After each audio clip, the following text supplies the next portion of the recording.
అందరికీ నమస్కారం. ఆంధ్రప్రదేశ్లో కులాల ఆధిపత్యం, రాజకీయాల్లో కుల ప్రభావం మిగిలిన రాష్ట్రాలతో పోలిస్తే కాస్త ఎక్కువనే సంగతి తెలిసిందే. రాష్ట్ర విభజన అనంతరం ప్రజల మధ్య విభజన రాజకీయ కులాల ఆధారంగా పెరుగుతూ వచ్చి గత 5 ఏళ్లలో విపరీత స్థాయికి చేరింది. అటు రాజకీయ పార్టీలు కానీ, ఇటు ప్రధాన మీడియా కానీ బాహాటంగానే కుల ప్రస్తావనలు తెస్తూ కులాల వారీగా విశ్లేషణలు చేయడం ప్రజల మధ్య విభజనకు మరింత ఆజ్యం పోసినట్టు అవుతుంది. రాజకీయ పార్టీలు టికెట్ల కేటాయింపు, పదవుల కేటాయింపు వంటి అంశాల్లో సామాజిక ప్రాధాన్యత పేరుతో కులాల లెక్కలు వేయడం జరిగేదే. అయితే ప్రస్తుతం ఆంధ్రప్రదేశ్లో పరిస్థితి, కొందరి అభిప్రాయాలు, విశ్లేషణలు ఎలా ఉన్నాయంటే, ఆంధ్రప్రదేశ్ ఎన్నికల పోల్ అనాలసిస్ అంటే ఆంధ్రప్రదేశ్ ప్రజల కులాల లెక్కలే అన్నట్టుగా ఉండడం అత్యంత శోచనీయం.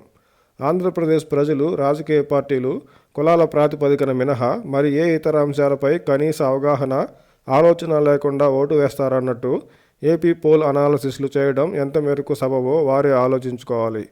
ప్రజలకు రాష్ట్రం కంటే రాజకీయం, కులమే ప్రాధాన్యం అనే పరిస్థితులు రాష్ట్రంలో ఏర్పడడం ఆంధ్రప్రదేశ్ ప్రజలకు సిగ్గుచేటు కాక మరేమిటి.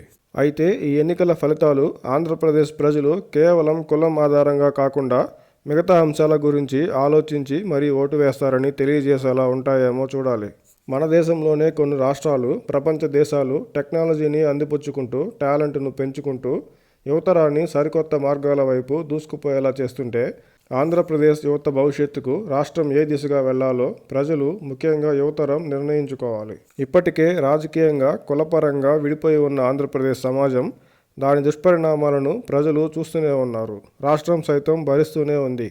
ఇదే పరిస్థితి సమాజంలో కొనసాగితే గతంలో బీహార్, ఉత్తరప్రదేశ్ వంటి రాష్ట్రాల్లో, ప్రస్తుతం మణిపూర్, పశ్చిమ బెంగాల్ వంటి రాష్ట్రాల్లో నెలకొన్న పరిస్థితులు ఆంధ్రప్రదేశ్లోనూ రావచ్చు అనడంలో ఎలాంటి సందేహం లేదు.